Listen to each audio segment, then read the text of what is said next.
जल है तो कल है और जल स्रोत है तो जल है।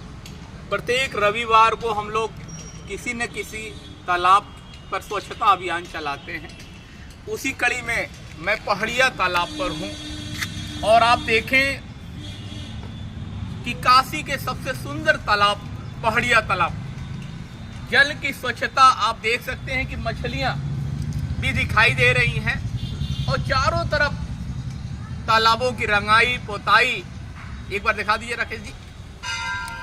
मगर काशी में जो भूगर्भ जल की स्थिति है उससे यदि अवगत हुआ जाए तो आप देखें कि लगभग 8 ब्लॉक और एक नगर क्षेत्र में काशी को बांटा गया है और जिसमें से लगभग 6 ऐसे ब्लॉक हैं जिसमें 3 डार्क जोन में है, एक क्रिटिकल जोन में है और 3 आप देखें तो सेमी क्रिटिकल जोन में है। और यह प्रदर्शित यह कर रहा है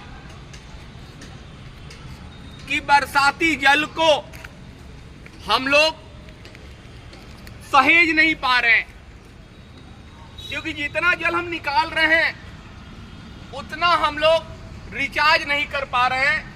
और परिणाम क्या हो रहा है कि प्रत्येक वर्ष काशी में जो अंडरग्राउंड वाटर है उसका लगभग लेवल घटता जा रहा है।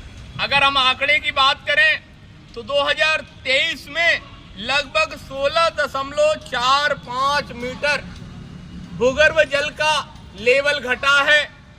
2024 में आप देखें तो 17.7 मीटर और आप देखिए कि 1 मीटर में कितने फीट हो रहे हैं और निरंतर ये जल घटता जा रहा है।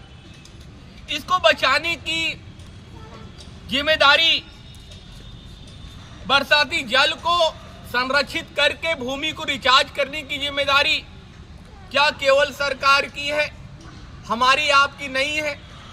आइए हम लोग अपने क्षेत्र में बरसाती जल को संरक्षित किया जाए, जिससे कि आपके अंडरग्राउंड जो वाटर है उसके लेवल बन सके।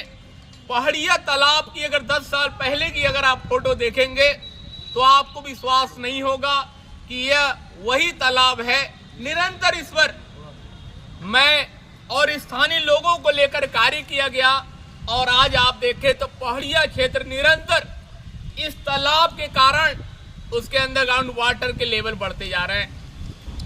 जो 8 ब्लॉक हैं जिसमें आप अराजी लाइन डार्क जोन में है, हरौआ डार्क जोन में है, काशी नगर क्षेत्र डार्क जोन में है, चिरई गांव क्रिटिकल जोन में है, काशी विद्यापीठ सेमी क्रिटिकल जोन में है, पिंडरा सेमी क्रिटिकल जोन में है, सेवापुरी सेमी क्रिटिकल जोन में है। केवल 2 ब्लॉक ऐसे हैं जिसमें बड़ा गांव और चोलापुर ब्लॉक यही आप देखें सेफ जोन में है।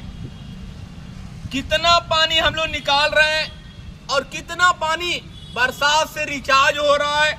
यदि हम लोग उसके आंकड़े को देखें तो 2017 के जो आंकड़े हैं 2444.78 इतना प्रति हेक्टेयर मीटर में पानी का रिचार्ज हुआ है। बरसाती जल से निकासी हुई है 4913.47।